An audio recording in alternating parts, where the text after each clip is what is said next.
This is Get the Balance Right, a podcast for female entrepreneurs who are totally stressed out over money and managing their busy lives. I'm your host, Heather Zeitzwolf, profit advisor and money coach. I help my clients run more profitable businesses. I take the mystery and confusion out of their numbers so they can reach their financial goals. Join us for a holistic approach that supports a healthy lifestyle while obtaining financial freedom. Stop freaking out. It's time to get the balance right.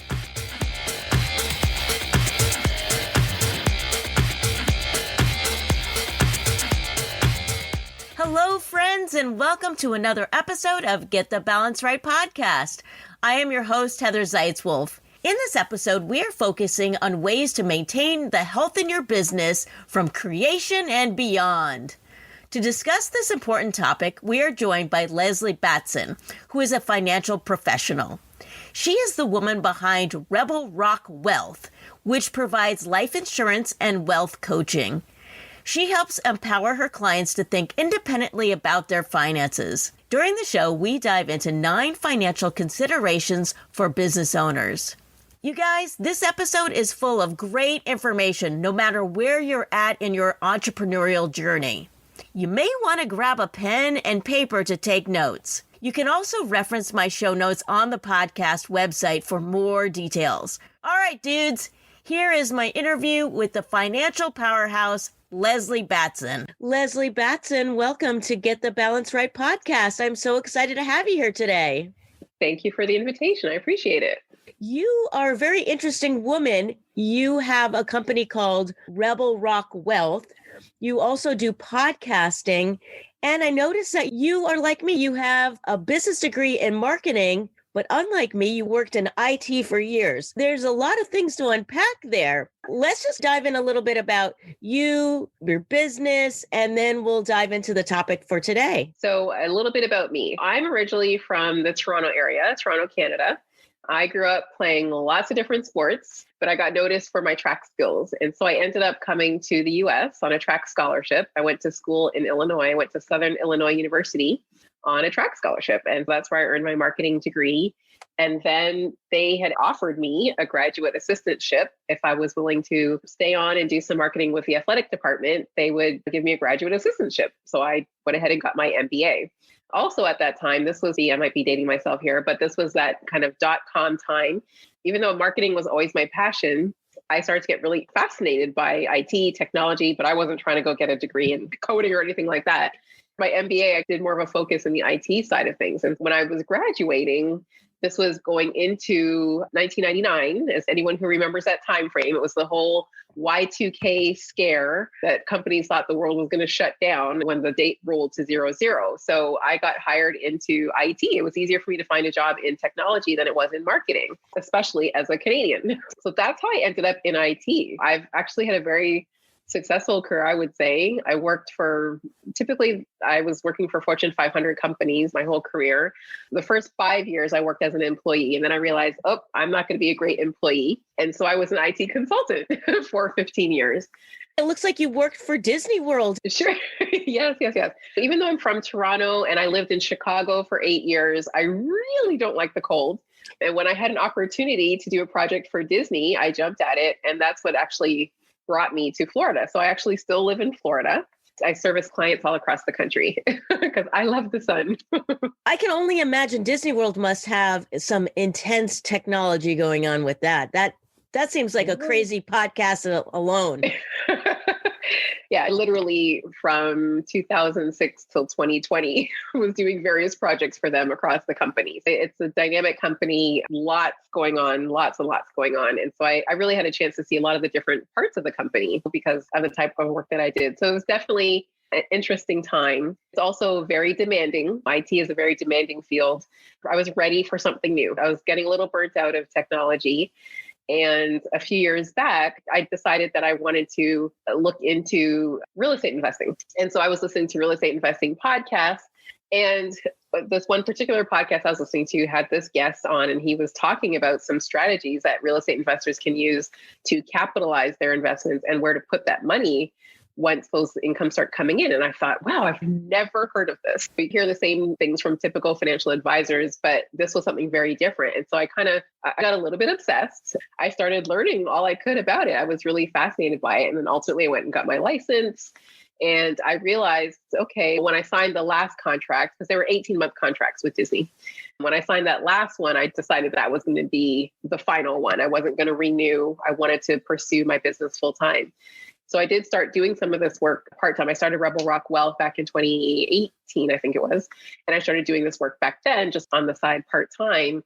But really in April 2020, when my contract ended, it also happened to be COVID. So they probably wouldn't have renewed my contract anyway. So it all worked out. But that's when I really dove into my business full-time. And it's just been phenomenal ever since. Thanks for sharing all that. We are going to dive into the 9 finance considerations for business owners. Distilling it down to 9 is tricky. We're going to pack in a lot. We're going to go over it briefly and then hopefully dive into each one of these as much as possible. When your business is getting started, man, there are a lot of things to put into place when it comes to finances. Now, the first one on your list, and I love this one, is pay yourself what you are worth. So many business owners do not do this. So tell us a little bit about that one. Yes. And I know, Heather, that you are very familiar in your line of work, especially for female business owners. I think just getting them to realize you have to pay yourself first. When you hear on the airplane, when they say put your mask on and then help others, how are you going to survive if you don't pay yourself first? And pay yourself something reasonable, right? And sometimes that's not possible in that first year. Maybe it just isn't possible, but that's what you should be working towards. You should not be sacrificing your income to be able to keep the business going. It's important that you can eat as well. Yeah, I actually just had a client come to me and he had a projection that he did. He had all his expenses and income, but he didn't have anything where he was paying himself. I'm like, okay, but where is the money that's going to go to you? You have to figure that in. That's important. Yeah. And it's interesting how when people find out about profit first, it's not for everybody, but when people hear about that, they're like, oh, that's just like this like unique idea. Oh, I pay myself first? Yes. What? Yeah. It's a cultural thing. Unfortunately, we're just not taught a lot about financial literacy in school. And so we really learn from what we see or we figure it out on our own. And so we're always so focused on paying our bills, but we don't focus on paying ourselves. So it is a little bit of a mind shift. Yeah. Paying ourselves and Uncle Sam. That's another thing people don't think about. The next one is protect your paycheck. So how is that different from the first one?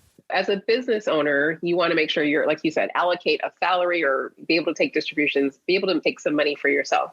But protect your paycheck is in the situation where, what if you get sick or injured or something happens to you and you don't have any more money coming into your household?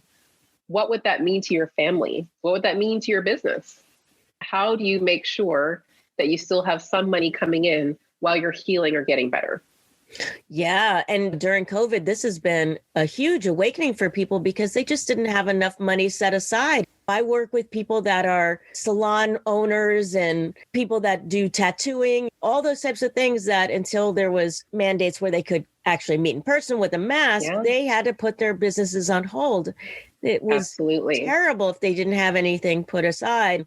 Or here in Oregon, they were having trouble even getting unemployment, even though it was said that, oh, self-employed people could get the unemployment. There was a big snafu here in the state, and it took months before people saw any money coming in. Yeah, I'm in Florida, and it's the same thing. There are literally still people you see on the local news, like of the local reporters helping them get through their unemployment. So imagine those who actually did get sick. Maybe they did actually get COVID and maybe they were down and out for a few weeks or maybe a few months. We hear about these long haulers, the later effects of some people who've had COVID. So imagine if you just physically are not able to go back to work and work your business. How would you be able to replace that income? Yeah. And not just your business, but also your personal life as well. You know, have those your expenses. Personal bills. Yeah, exactly. Yeah.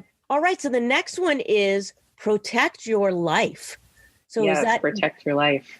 So we think about protection in general, we think of as insurance, right? Whether it's your car. I know people who they get engaged and one of the first calls they make is to an insurance company to protect that ring, right? They're like, we want to make sure that this diamond is insured, but they haven't insured their own life. You want to make sure that you have life insurance. And I know some people think, oh, that's just for married people or people with kids, but no, there's definitely way more benefits to life insurance. I think it's probably one of the most misunderstood financial tools out there. But you definitely want to make sure that you protect your life, prioritize it, please. Yeah. And not just that, also have things in place like a will, maybe a contingency plan, those types of things, especially if you're a business owner, because if something happened to you, what are people going to do with your business? If you don't have anybody working for you, if it's just you, what's going to happen to all your clients that you were doing work for? Exactly. So you just rolled into number 4, which is protect your business. And that's exactly it. It's okay. Do you have business partners? Yes or no? If you do have business partners, do you have a partnership agreement? Do you have what's called a buy-sell agreement? This is where you discuss the terms. What would happen if one of you were to get sick or ill or die? What happens to the other person's ownership, or how does that work? If you were to pass away, does your business partner become partners with your spouse?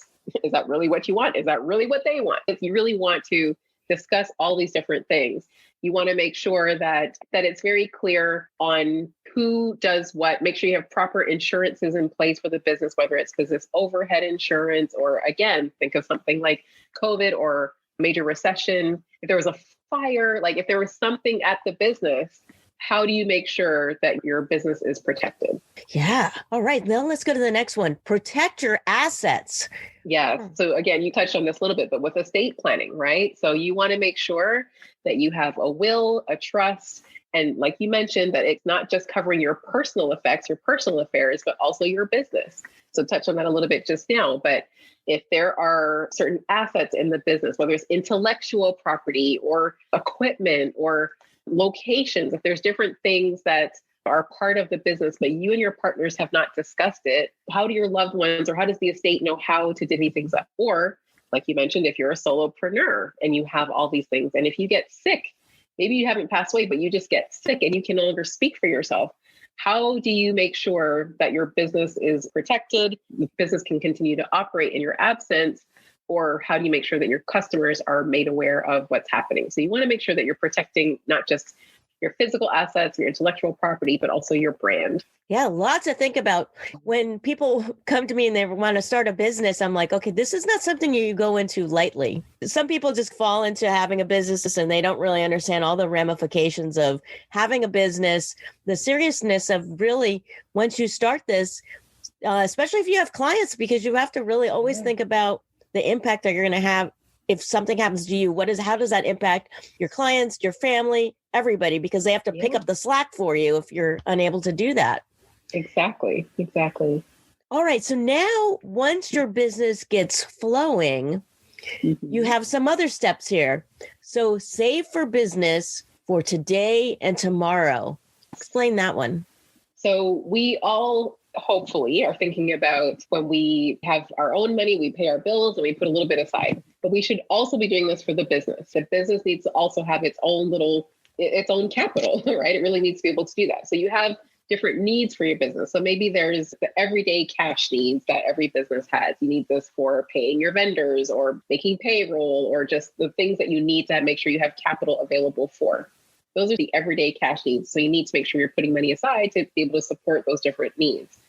But then you also have, I guess, what I call period savings. So let's just say that you have an Airbnb business. So maybe eventually you'll need to replace appliances or get new furniture or replace furniture. Maybe you've got to repair a roof, or there's different expenses that come up. Maybe at some point you want to expand and you want to buy another property for the Airbnb business. Maybe if you're an attorney, you want to expand and get more office space. So you need some money for that. So you need to think about putting capital aside, not just for today, but for future needs and things that are planned or unplanned. But then you also have this third category of sort of the emergency fund, right? This is money that you don't really want to have to tap into, but if you need to, it's there. So we just talked about COVID, right? You should have, I always say a minimum of 6 months, but if you can get 6 to 12 months of expenses put away, that's put away. This is not money that you can easily get to, but it's safe. It's not exposed to any risk, but it's safe and accessible and it's liquid. In the event that you need to turn to it to keep things afloat, it's there. So really, those are the three main needs where you want to make sure you're putting money away into a savings vehicle for your business.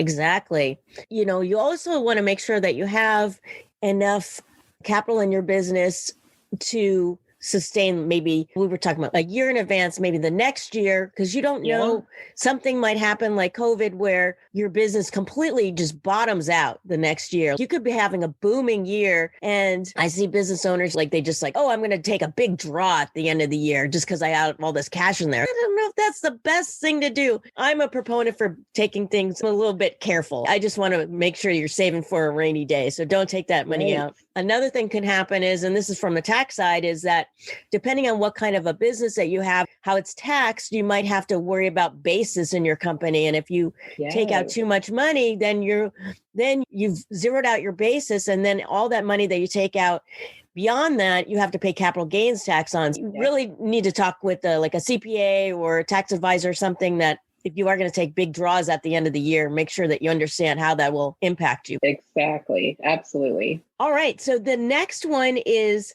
save for employee benefits. Oh, this is a good one. Retention and recruitment. Yes. Yes. So as your business starts to grow, you may need to bring on some help, right? And sometimes it's just temporary, might be just contractor, something like that. But eventually you may need to bring on full-time employees. And it's competitive out there. People like to know that when they come to a job that they have some benefits. And for a lot of small businesses, it's not possible. But there's definitely more and more services being made available to support small businesses. And it's going to give you a competitive advantage, but you need to have the money put aside to be able to afford those benefits. So whether we're talking about providing training for your employees, maybe you're wanting to provide health insurance, how are you going to make your portion of the premium payments? If you want to do outings, making sure your team members can collaborate and they have good relationships, that kind of thing. All those things cost money. Maybe you want to recruit someone. Maybe there's someone you've had your eye on in the industry and you really want to bring them into your company. What can you offer them? There's different things that you can offer. But again, if you don't have money put aside for that, may not be an option for you. And you could either lose employees or lose out from being able to recruit specific employees because you don't have that one little thing. Because money is important, salary is important, but it's not everything, as we know. We had a guest on the show that for her employees, they were all virtual during COVID, but because she wanted to bring them together, she's paying for a retreat in the future. But this retreat is going to cost her more money than having the rent and all of that with people all working live. So thinking oh, okay, I'm saving money on rent, but then you put on a big retreat and it could cost a lot of money to bring everybody together. Yeah, exactly.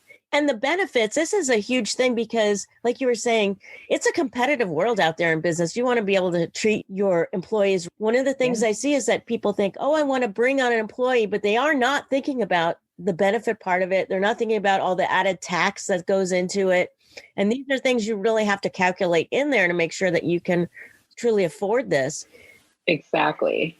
And the other big thing too, Heather, is it is really expensive to lose an employee. The time and money that you took training and bringing that person on, if you lose them, now you have to start that search for a new person to replace them. You got to train that new person. Probably some of your other employees or teammates have to help with that a little bit. It's really an expensive proposition to lose an employee. So it's much better. What do they say? It's cheaper to keep her, right? Unless, of course, they're just not a good fit for your company. But you want to make sure that you're keeping in touch with your employees. Make sure you understand what's making them happy, what's not. What are some additional benefits that they might appreciate that would keep them on staff? It's really expensive to replace employees. Yeah, just like it's really expensive to replace clients as well.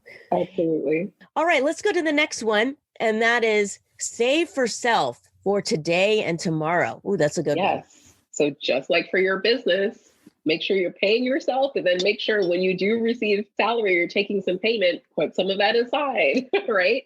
Just like you need your business to be capitalized so that it can grow at some point, you yourself as an individual, you need to be putting money aside, right? You may have kids, and so you may want to save for their education. You eventually at some point are going to retire. You need to save for that. But your own home, you may have a roof repair or you may have a medical emergency. There's always things that come up in our lives. I always say financial planning is not a good term because you cannot plan. You just want to be prepared for any situation. And so I cannot emphasize enough the importance of saving. I think a lot of us get very focused on, like I said, paying bills, and we kind of love to think about investing. But the first step, really, the critical step is protecting and then saving. Those are two things I like to try to make sure people are aware of.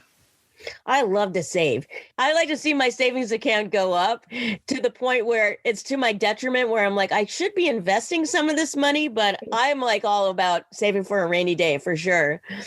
All right. So now let's go to the next one. This is the last of the 9. What's next? What's next? So your business has been going well, maybe for years, maybe for decades, who knows? But we want to think about succession. What is that next step? Are you looking to sell your business? And maybe you're a serial entrepreneur and you give yourself a 5-year life cycle. I don't know. But you want to think about what is next. Is it selling it? Are you having your kids take over? Or do you have maybe some key employees who are taking over at some point? You have to think about what are all those different things that are going to happen when you step away. What happens when you pass away? What happens if you pass away before you've sold the business? What happens then? So what's next is really that long-term thinking, or just, again, is that what if type thinking. And you want to be prepared for that. And obviously, you as a tax professional, you understand, let's say that if you're going to sell your business, we know that there can be major tax ramifications based on how you choose to receive that money. Do you want to get a lump sum? Do you want to get paid over time? Do you want it paid into a particular vehicle? There's so many different ways that what you net in your pocket from that sale could be affected. And so you want to be strategic about it. You don't want to be like, oh yeah, I think I'm going to sell this year. No, you probably want to take a few years to think about, succession planning, or what would you like to be the process for when you sell, so that nothing is a surprise. You have your team in place. You have like a tax professional, you have maybe a financial advisor, maybe an attorney. But you have people who you start to have these conversations with, and they should be speaking with each other, right? You don't want your team working isolated. They should all be speaking with each other to make sure that you are getting the best outcome of the situation, which is ultimately for you to keep as many dollars in your pocket as possible. For those that are out there that are maybe just starting a business, or they're making 6 figures, 7 figures, is there any difference between these steps? They apply to everyone, right? Everyone in business should be thinking about all of these steps. Yeah, I don't think obviously, if you're just starting, maybe it's not top of mind, but just to know, it's something you want to put on your list of things that you should start thinking about at some point, right? When the business gets to a certain level of success. Because like I said, at any point, you could get sick, or you could get hurt, or maybe the business is like, it booms and it's actually more successful sooner than you had realized. Maybe you realize you would rather exit and do something else. You want to start thinking about what would be that next step. What would be next? Now, as a wealth coach, are these 9 steps something that you work with your clients to go over? Is this part of your program? Yeah, well, we definitely talk about all these different. Now, of course, as you mentioned, there's more than 9 things that businesses should be considering when it comes to finances, but these are just some that I wanted to highlight because I feel like they're the ones that are neglected. Again, business owners are just very focused on the business and even the accounting, or like the numbers of the business, but they're not thinking of that next step is the financial health of the company. Again, putting that money aside, putting that capital aside so that it can grow. Or for their own personal selves, how do I make sure that my business is actually supporting me? Like, can I grow personally from this? If you're someone who's very passionate about a particular charity or issue or something like that, it might be very important to you to make sure that you have money set aside for that. So maybe that is a very specific line item in your own personal budget. This is my monies for giving in this particular situation. But if you are not earning enough from your business, you're not going to have the ability to put money aside for that. So you want to think about what are the things that are really important to you on the personal side. Make sure that you are structuring your pricing in your business to support that. Of course, assuming the business is earning that kind of money, so that you can pay yourself without guilt. You can very reasonably pay yourself what you deserve and be able to not only meet your personal financial goals, but meet the business's financial goals. And I think for women entrepreneurs, they have a tendency to, I don't want to stereotype women, but in my experience that women, 1, undervalue themselves, and 2, they don't price their services high enough because they might be like, oh, I feel bad about this or whatever. Yeah. But do you find those 2 things? 100%. And I don't care if you own a yoga studio, if you are a financial advisor, if you are a baker. I have clients in so many different industries, and it is a struggle. They do not know how to price their products or services correctly. And for some reason, just like you mentioned, there's this emotional factor that they include. Oh, I don't want to charge too much or this, or in some extreme cases, they are overcharging. And I have to say to them, well, let's look at what the market will bear. Like maybe this is why you're not quite getting the sales that you're looking for, because maybe your pricing's it's not right. So I actually do have a program that we're hoping to get launched by the end of the year, me and a friend of mine. It's called Price It. And it literally is a tool to help business owners figure out how you should be pricing your services and your products. We're just trying to get the platform so we can get it online and out to people, but we hope to have it ready by the end of the year. But it is a crucial thing. But another thing about women business owners, Heather, that more and more I'm starting to have this conversation with them is to ask them not just about their own personal sort of financial goals, but understanding a broader picture. Do your parents have money set aside? Do your parents have life insurance? Do your parents have long-term care insurance? Because more and more women are becoming that caretaker, not just of their kids, but of their parents. And it typically doesn't fall to the son or the male child. It typically is falling on the female, the daughter. If you are running a business and you are not putting money aside for yourself, and then a medical emergency comes up, not just for yourself, but for your parents, if you have a parent who gets sick or you need to take over, you need to be able to take care of them. If you don't have money set aside to do that, how are you going to be able to accommodate them? Do you live across the country from them? Do you have to move them into your home? Do you need to accommodate your home? Maybe to build a ramp. There's so many different things that can happen. Maybe you have to put your parent into a facility. And then let's fast forward a few years for yourself, maybe a few decades. Do you have long-term care insurance in place? What if you get sick? What if you don't have children? Like I am a single woman, I have no kids, and I'm not married. When I get to my later years, I have to make sure that I have money set aside if I have to live in a home, or if I need to have a nurse come over a few days a week or a few hours a day, something like that. So you need to be thinking about the future. Like we're very focused on today, as we should, but let's not forget about the future because it's really important. And we are living to be longer, older and older. It is not unusual for people to live to be 100 years old, but yet we still have this mindset of retiring at age 65. I try to challenge people to think, how realistic is that? And maybe you do. Like I always say, hey, I retired from IT and I'm on my second career. So maybe I challenge people to think about what is something that you're passionate about? Is there something that you can transition into? And maybe you don't do it for 40 hours a week, but it still can bring in some income for you because number one, you don't want to be bored. I think we all can't wait to retire and sit on a beach for a month. But after that, you're going to start to get bored. And especially if you're a creative or so if you just like to feel productive, you probably want to still keep doing something in some capacity. So I challenge people to not think of the word retirement, but think of the word longevity and think about how can I be productive over the long term? How can I fund my longevity? Understanding that at some point you could have some health, challenges as you get older. So just making sure that you can afford that. The other really important factor that we really never talk about is inflation and therefore the cost of things. So if we think about the cost of healthcare 20 years ago, how much was your health insurance 20 years ago? How much did it cost you to go to the doctor 20 years ago? Think of it today. And now think of it 20 years from now. What do you think it's going to be? Do you, again, have that money put aside, or do you have enough insurances or things put aside to make sure that you can cover the cost of things in the future? Because inflation is not going away. If anything, the inflation rate is getting higher, which means your purchasing power is getting less and less as time goes on. So we need to be more cognizant of it. And this is not to say to scrimp and save and never spend your money. That's absolutely not it at all. We want you to live and enjoy what you make because you've earned it, but also make sure that you've put aside what you need for the future. Lesley, this is all great stuff. How can people work with you? Tell us about where they can contact you and how they can work with you. Absolutely. The best place to reach me is on my website, rebelrockwealth.com. From there, you can get to my LinkedIn, or you can set up a discovery call for us to have a quick chat. You can get access to my podcast. So really, you can reach me from my website. And what's the name of your podcast? It's called Rebel Rock Money Talk. I dive into some of these things a little bit more. I haven't recorded a lot lately, I have to admit, but I am getting back onto the recording train because I do love the ability to share some of this stuff. And I do have some of this on YouTube as well. So some of my podcast episodes are also on YouTube.